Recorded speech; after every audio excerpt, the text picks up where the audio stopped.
یو هیواد سراسر اتحاد په هر لور امنیت نشته شر او فساد مهاجر راځه خپل مسکن ته ډاډه دا وطن بکړو ښاد او آباد بکړو ښاد او آباد دا نفاق ورته چا چې وهلې لمن همیشه. څومره موده مو تاسې په مهاجرت کې تېره کړه؟ یار تقریبا 43 کاله موږ پاکستان کې تېر کړه. هغه څه چې تاسې ډېر ځورولی مهاجرت کې نو یقینا دا په هر افغان باندې او په هر چا باندې او هر هغه وګړی چې خپل وطن پرېږدي بل وطن ته ځي دا یو مشکله صحنه ده د هغه دپاره. کله چې اوس افغانستان ته راغلی د افغانستان وضعیت څه ډول ارزوئ؟ زه په خپله شخصي توګه الحمدلله بیخي د افغانستان په راتګ باندې خوشحاله یم. د اسلامي امارت تاسو په راتګ سره هرکلی څنګه و او تاسو ته کومه اسانتیاوې برابرې کړې وې؟ عمري کیم ته چې کله موږ رالو او د امارت اسلامي عسکر وسه ډېر ښه زموږ خدمت یې وکړ. الله دې دوی ته اجر عظیم ورکړي. هیوادوالو همکاري تاسو سره څنګه وه؟ څومره مینه یې درکړه؟ افغانستان خلک غیرتي خلک دي، باهمته خلک دي، غیور خلک دي. ښه عزت یې زموږ وکړي، ښه هرکلی یې زموږ وکړي. دا مخبل کور دی دا موټاټو بی د پلار خراغلاس در توایو پمین راځي اوس مخبل دی هیواد پس پیڅالی جهاد اوس مخبل.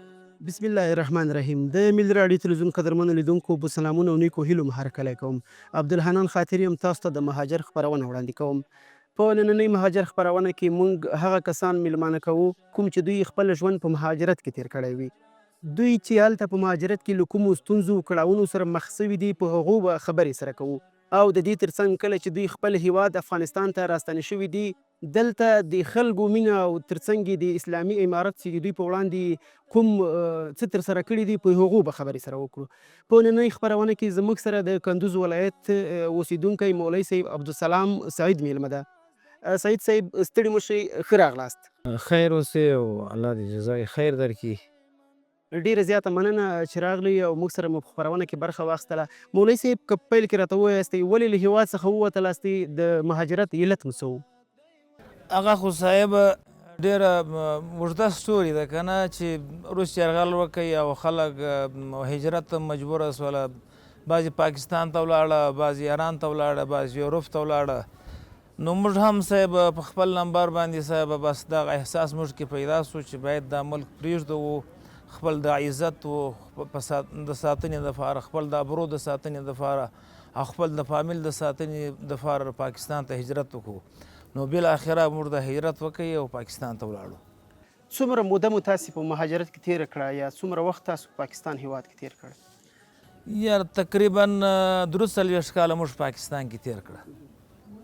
ځکه چې هجرت د پاکستان عیسوي دغه باندې هلته وخت موږ ډېر تېر کړی دی. نو هغه اوس د 80 څخه تقریبا شروع او د 2025 کې موږ برته رالو، خپل ګران وطن ته رالو. صاحب هغه څه چې تاسې ډېر ځورولی مهاجرت کې هغه څه وي تاسو په باندې؟ نو طبیعي خبره ده چې حب الوطن من الایمان، او چې خپل وطن پرېږدي او بیا بل وطن ته ځي او هلته بیا دوباره نوی کور او نوی ژوند او بیا خپل د ژوند سرکل شروع کوه او په مخ باندې بیایه. نو یقینا دا په هر افغان باندې او په هر چا باندې او هر هغه وګړی چې خپل وطن پرېږدي بل وطن ته ځي دا یو مشکله صحنه ده د هغه دپاره. یقینا دا غټ مشکل دی د هغه دپاره چې هلته دی بیا ځي او خپل وطن پرېږده، خپل وطن، خپل کور، خپل ځای، خپل جایداد دا هر څه پرېږده او بل وطن ته ځه او هجرت کوه. هلته بیا نو د الفو څخه نیولې تر یا پورې د ژوند ټول کارونه بیا ځان ته مهیا کوه او دا ځان ته جوړوه. په د هغه کسان چې د هغوی هېواد خپل اتباع وو د هغوی او د تاسو په وړاندې کوم توفیري چلند درلود؟ نو داسې غټ فرق یې خو نه و، خو بیا هم مطلب دا دی چې خپل وطن خپل وطني، بل وطن بل وطني که نه. نور عام طور باندې هلته موږ کاروبار کوای سو، روزګار مو کوای سو، دکانداري مو کوای سو، دیاړي مو کوای سو. په وروستیو کې د هغه هېواد حکومت چلند؟ نو په وروستیو کې خو دا اظهر من الشمس دا ټول خلکو ته معلومه ده چې بس په وروستیو کې د پاکستان حکومت بس په دې فیصله باندې ورسېدی چې موږ افغانان خامخا باسو په هر صورت باندې دې ووځي. نو خامخا موږ خو لا بیا هم یو 2 میاشتې مخکې راغلي، هغه دې اوس افغانان په دغه سخت ژمي کې او په سخت یخ کې صاحب را روان دي. نو اوس یقینا دا خو یو څه ناڅه افغانانو سره یو څه تاسو که خپله کیسه راته وکړئ، تاسو په جبر راایستل شوي که په خپله خوښه؟ موږ ته خو خبره داسې ده چې موږ په پنجاب کې د میاوالي په کیم کې موږ اوسېدلو. هلته باقاعده ډي او که نه ډي او افسر و، نور دا خلک و.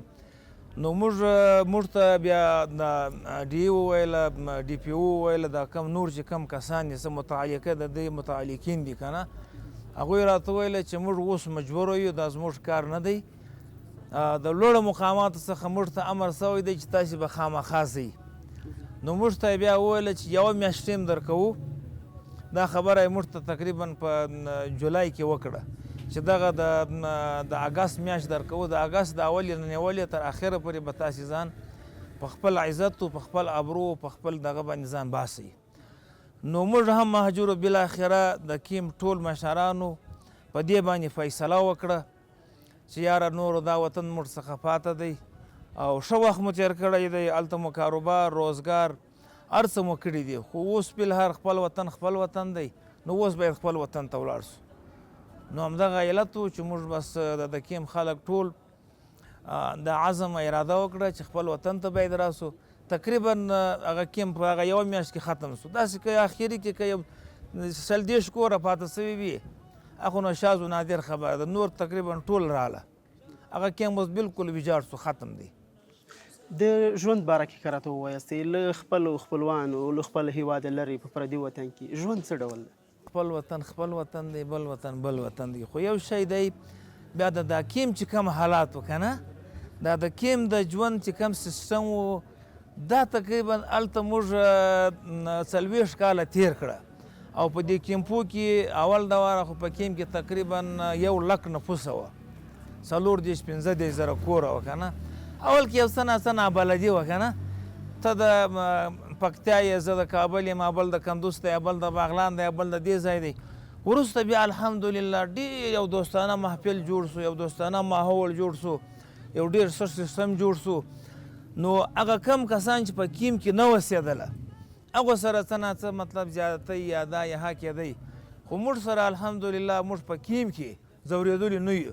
ځکه په دې خبره چې د کیم چې کم د پاکستان د صوبه پنجاب د حکومت چې کم افسران و که نه، هغوی به ډي پي او ته امر وکړي، ډي پي او بیا زموږ ډي ته امر وکړي، هغه بیا موږ ته ویله چې خبره وروره داسې ده، خبره دا ده، خبره دا ده. دا ستاسې د عزت او د ابرو خبره ده. که خبره سره ورته نو تاسې خدای نه کوي د بېعزتۍ سره مخامخ نسئ. نو موږ ته الحمدلله څه مشکل نه دی پېښ سوی. خپله د کیم خلکو چې کوم په کیم کې اوسېدلو د خاص څه مشکلاتو سره مخامخ سوي نه یو. کله چې اوس افغانستان ته راغلی، د افغانستان وضعیت څه ډول ارزوئ؟ یاره الحمدلله دا خو د هر چا طبیعت دی. زه په خپله شخصي توګه الحمدلله بیخي د افغانستان په راتګ باندې خوشحاله یم. د افغانستان کې وضعیت ډېر ښه دی، پر امن دی، کراري ده، امان دی او ښه ژوند هر سړی کولی شي، ښه زندګي کولی شي. خیر دی که یو څه ناڅه اقتصادي مشکلاتو سره مخامخ سو، خو چې موږ اول دواره پاکستان ته ولاړو یا دا نور مهاجر نور ملکو ته ولاړه، په ابتدا کې چې کوم کې دوی ته کوم په اخر کې چې دوی ته کم سهولتونه میسر و، کم کاروبار میسر و، دا خو دوی په ابتدا کې نه ونیولی دا کاروبار. 10 کاله 15 کاله 20 کاله دې خلکو قرباني ورکړه، د قربانۍ نه وروسته دوی کاروبار ونیوی. نو زه ټولو افغانانو ته وایم چې په نورو دنیا کې دي یا په افغانستان کې دي چې تاسې مه ناامیده کیږئ او اطمینان وساتئ، زړه مه کوچنی کوئ. خامخا اوله مرحله د زموږ ستاسې د راتګ لږ څه ناڅه قرباني باید ورکړو. دا وطن موږ باندې حق لري، دا زموږ دوی ته د مور حیثیت لري. خیر دی که یو څه قرباني ورکړو ور دې کړو. الحمدلله زه خو په 100% کې مطمئن یم، پر امید یم چې الله متعال به زموږ کور جوړوي، زموږ زندګي به جوړوي، د افغانانو کور به انشاءالله جوړیږي او افغانستان په دنیا کې صاحب یو آزاد هیواد، یو پر امن هیواد او د اقتصاد په پښو درېدل هیواد کې به انشاءالله العزیز زموږ هیواد درېږي که د الله رضا وه انشاءالله. په افغانستان کې که د کاروبار په اړه راته ووایې څومره ډاډمنه فضا رامنځته شوې، امنیت څنګه ارزوئ؟ امنیت خو ما درته وویل چې الحمدلله 100% امنیت دی. اوس دا زموږ دپاره نوی کور نوی ژوند دی. صحیح د پلرنی وطن مو دی، اصلي وطن مو دی، خو چون چې موږ 40 کاله په پاکستان کې تېر کړي دي، اوس دلته راغلي یو، نو دا اوس داسې دی لکه دا زموږ نوی وطن، نوی ژوند مو، نوی کور، نوی زندګي ده. نو انشاءالله والعزیز څه ناڅه قرباني غواړي، قربانۍ ته موږ حاضر یو چې قرباني ورکړو، او د الله څخه 100% کې پر امید یم چې انشاءالله والعزیز افغانستان به یو ممتاز هیواد په دنیا کې جوړیږي انشاءالله والعزیز، په هر لحاظ باندې، په هر شعبه کې. کله چې افغانستان ته راغلی، خپل ټاټوبي ته داخل سوی، هغه د خوشحالۍ احساس که راسره شي؟ یقین وکړه زه خپله ډېر خوشحاله سوم چې کله تورخم ته را داخل سوم، مال الحمدلله چې خپل وطن ته رالو، خپل ګران او عزتمند وطن ته رالو. ګوره خپل وطن خپل وطن، بل وطن بل وطن، که نه؟ موږ 40 کاله 43 کاله پاکستان کې تېر کړه، خو موږ بیا هم مهاجر وو، خو هغه وطن موږ خپل نسو.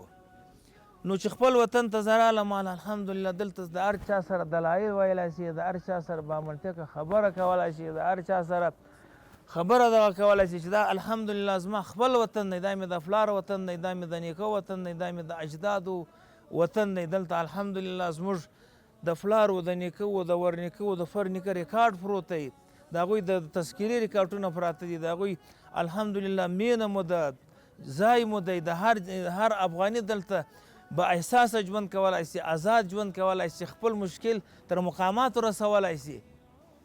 د اسلامي امارت تاسو په راتګ سره هرکلی څنګه و او تاسو ته کومه اسانتیاوې برابرې کړې وې؟ د اسلامي امارت الحمدلله عمرې کې هم ته چې کله موږ رالو، نو بس دلته دا غټ ګاډي ولاړ و صاحب، او د امارت اسلامي عسکر و صاحب، ډېر ښه زموږ خدمت یې وکړ، الله دې دوی ته اجر عظیم ورکړي. موږ یې خپل ځای ته راورسولو صاحب، بیا وروره په موټره کې ډوډۍ، وریجې، اوبه، د تصفیه اوبه دا یې رسولې، او د دې نه علاوه صاحب کیمپو کې زموږ سره خدمت وکړي، د مریضانو علاج دپاره دوی اسپتال جوړ کړی و، د ماشومانو دپاره چې کوم نوي ماشومان دنیا ته راځي، دې دنیا ته راځي پیدا کېږي، د هغوی دپاره سهولت و، هر سهولت په عمرې کې موجود و صاحب. او بیا دغه نه وروسته موږ ته مطلب دا دی چې پارچې جوړول، دا کول، نو 100% زه الحمدلله د امارت اسلامي څخه خوشحاله یم. ورسره په څنګ کې که راته ووایاست هیوادوالو همکاري تاسو سره څنګه وه، څومره مینه یې درکړه؟ نو خبره دا ده چې هیوادوال افغانستان خلک غیرتي خلک دي، باهمته خلک دي، غیور خلک دي، ښه عزت یې زموږ وکوي، ښه هرکلی یې زموږ وکوي. خو چون چې دلته لږ اقتصادي مشکل شته که نه، د اقتصادي مشکل د وجې څخه خامخا افغانان یو څه کړېږي.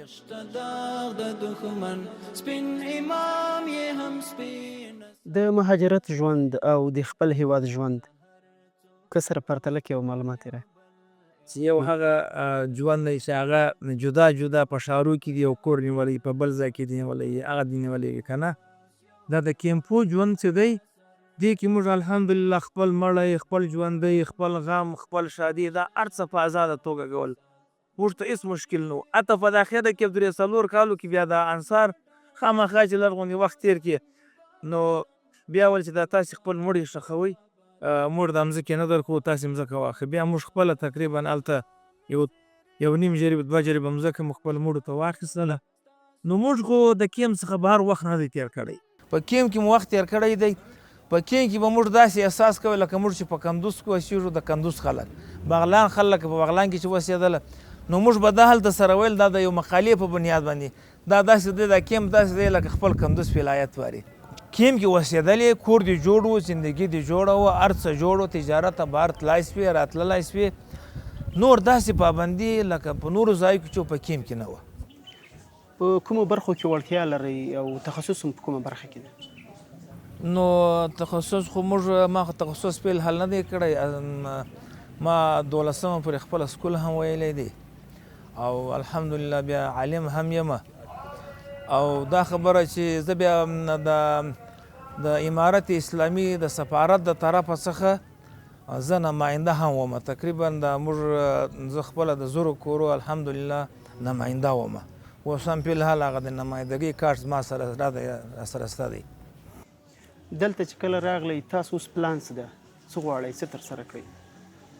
نو یاره فلحال غټ پلان خو مې دا دی چې لږ څه ناڅه ځان ته کور جوړ کړو، یو زندګي ځان ته برابره کړو، ځکه چې د افغانستان نو هلته چې به موږ دا بعضې وړونه چې به دلته راغلي او ډېر وخت به یې تېر کړی نو موږ ته به یې دا فار اګزامپل ویله چې د افغانستان ژمی ډېر ګران دی. نو زموږ اوله مرحله خو دا ده چې یاره موږ وایو چې دغه ژمي ته امادګي وکړو او الله تعالی مو د خیر او په عافیت باندې دا ژمی را باندې تېر کړي او د ژمي نه وروسته بیا به کرا سړی وګوري، ځکه چې نابلده سړی نابلده وي بیا هغه علاقه کې داسې هغه علاقه در سره دلچسپي نه درکوي چې څه شي ته لاس واچوم څه شي ته لاس وانه اچوم څه وکړم څه ونه کړم. نو په دې خاطر باندې د اکثره زموږ وروڼه چې دي هغه موږ ته دا مشوره راکوي چې خیر دی تاسو یو 2-3 میاشتې انتظار وکړئ، د علاقې سره به بلد سئ، د دې حرمه سره به بلد سئ، د دې خاورې سره به بلد سئ، د دې خلکو سره به بلد سئ. نو فلحال خپله خو او دغه زموږ امارت اسلامي څخه دا ارزو هم لرو تر وسه و تر امکانه پورې چې باید دغه وړونو نوي مهاجر وړونو سره دوی کومک وکړي، ځکه اکثره وړونه چې دي بله ورځ زه بتخاک ته تللی ومه نو په دغه 2-3 ورځې مخکې یعنې اوس څومره یخ دی چې اودس وکړو سهار اودس وکړې په تودو اوبه 2 منټه 3 منټه بعد هغه اوبه یخی شي. نو دغه مال دا کور چې راځي په دې سره ماشومان شته، دې سره زنانه دي، دې سره کوچنیان دي، دا خپل ژوند ته ضرورت لري، نارمل ژوند دی باید تېر کړي، ښه کور ته ضرورت لري، ښه ژوند ته ضرورت لري، کوټو ته ضرورت لري، بخارۍ ته ضرورت لري، زغالو ته ضرورت لري، لرګو ته ضرورت لري. نو زه په امارت اسلامي باندې او په دې نورو مؤسساتو باندې دا غږ کوم چې اوس هم نور نوي مهاجر چې دي دا په خیمو کې ژوند کوي یا د کرایې په کوټو کې ژوند کوي، نو دوی دې حتی لوسته تعلیم امکان کوشش ورسره وکړي چې د ژوند چې کم اړتیا ده د ژوند سهولت دی د کم ژوند ضرورت دی دا دې ورته برابر او میسره کړي او دا د بخارۍ په برخه کې د لرګو په برخه کې. نو اکثره زموږ وروڼه دا نوي وروڼه هم صاحب په خیمو کې ژوند کوي فلحال اوس، یعنې بعضې کسان خپل کورونه لري، بعضې په کرایو کې خو بعضې یو غټه حصه اوس هم په خیمو کې ژوند کوي صاحبه.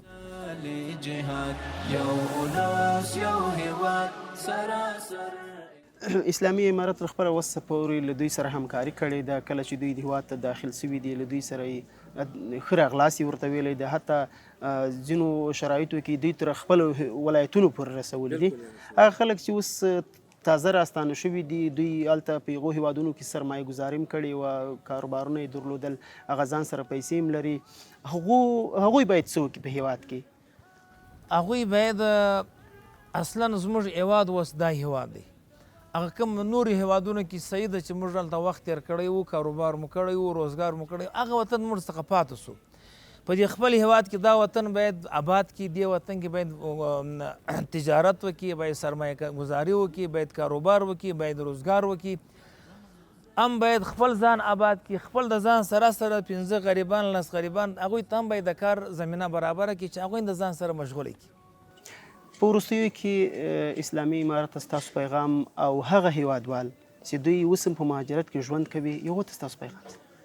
هغوی ته خو زما پیغام دا دی چې وړونو الله تعالی مو هر کله خپل وطن ته راوله، خپل وطن ته نو راسئ، خپل وطن دی، بل وطن نه خپل کېږي. که چیرې خپلېدلی زه د مثال په طور یو خبر درته کوم، اوس یورپ دی که نه موږ تاسې وایي چې انګریزان دي او دا دي او هغه دي پلانه دي، هلته زموږ ستاسې اکثر افغانان تللي دي که نه، 1 کال 2 کاله تېر کړي د هغوی ریکارډ وګوري هغوی ته نشنلټي ورکړي. خو موږ افغانانو مطلب دا ده چې 40 کاله تېر کړي نه نشنلټي موږ ته میلاو سو، نه دا میلاو سو، نه هېڅ میلاو نه سو. نو زه پر هغه افغانانو باندې غږ کوم چې خپل وطن ته راسئ، خپل وطن دی، خپل وطن آباد کړئ، خپل وطن کې کار وکړئ، خپل وطن کې روزګار وکړئ، خپل وطن کې کاروبار وکړئ، خپل وطن کې تجارت وکړئ. او امارت اسلامي باندې خو دا ما خو مخکې هم ویلي و دا هم وایم چې حتی لوستی تعلیم امکان تر ګنجایش پورې باید د دغه نویو افغانانو سره څه ناڅه مالي امدادونه وکړي. مولوي صاحب عبدالسلام صاحب ډېره زیاته مننه چې موږ ته وخت راکړه. ستاسې هم مننه چې دلته موږ ته تاسو ته دغه وکړه او موږ څخه د انټرویو واخیستله، ستاسې هم یو جهان مننه. کور ودان خیر. السلام علیکم. د ملي راډیو تلویزیون قدرمنو لیدونکو مهاجر خپرونه په همدې ځای پای ته رسیږي. زموږ د مهاجر خپرونه او ترڅنګ یې د ملي راډیو تلویزیون نورې خپرونې په ټولنیزو رسنیو هم کتلی شئ. تر بلې خپرونې ما عبدالحنان خاطر ته په همدې ځای اجازه راکړئ. تاسو په پاک رب سپارم. ښه وخت ولرئ.